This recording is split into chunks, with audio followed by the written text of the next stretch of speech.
জাল ওষুধ বিক্রির বিরুদ্ধে বেঙ্গল কেমিস্ট অ্যান্ড ড্রাগিস্ট অ্যাসোসিয়েশনের অভিযান। রবিবার আসানসোল শহরে জাল ওষুধ বিক্রির বিরুদ্ধে পথে নামল বিসিটিএ। জেলা সম্পাদক অমিত রায় জানান, ভিন রাজ্য থেকে প্রচুর জাল ওষুধ আসছে এই রাজ্যে, ফলে বিভিন্ন দোকানদার 60 থেকে 80% ছাড় দিয়ে ওষুধ বিক্রি করছে, আর জনগণেরা সেই জাল ওষুধ কিনছে। এদিন তারা কম খরচে জাল ওষুধ কেনার থেকে সাধারণ মানুষকে বিরত থাকার আবেদন জানান এবং ওষুধ কেনার সময় কোম্পানির নাম, ব্যাচ নাম্বার, মেয়াদকাল দেখে নেওয়ার পরামর্শ দেন। আমরা প্রধানত জাল ও ভেজাল ওষুধের বিরুদ্ধে রাজ্যব্যাপী জনসচেতনতা আমরা স্ট্রিট কর্নার করছি।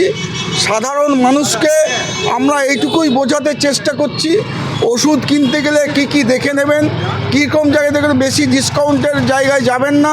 মূলত উত্তরপ্রদেশ, বিহার, দিল্লি, আগ্রা এইসব জায়গায়, ঝাড়খণ্ড, আমাদের জাল ওষুধ পশ্চিমবাংলায় ঢুকে পড়েছে। প্রচুর পরিমাণে জাল ওষুধ ধরাও পড়েছে। সাধারণ মানুষ সচেতন হোক, বিল ছাড়া যেমন ওষুধ না কেনেন, উইদাউট বিল, উইদাউট ব্যাচ নম্বর ছাড়া কোনো ওষুধ কিনবেন না, ডিসকাউন্টের খোঁজে দৌড়াবেন না। আর অবশ্যই কিউআর কোড আপনি যাচাই করে নেবেন যে রমরমা বাজার চলছে। এটা আমরা বন্ধ করতে 105 বছরের সংগঠন Bengal chemist and druggist association আমরা রাস্তায় নেমেছি। এদিন শহরের বিভিন্ন ওষুধের দোকানগুলিতে জাল ওষুধের বিরুদ্ধে অভিযান চালায় বিসিটিএ। সঞ্জয় যাদব, 99 নিউজ বাংলা, আসানসোল।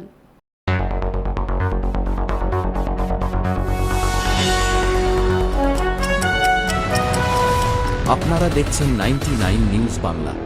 বদলাবো আমরা।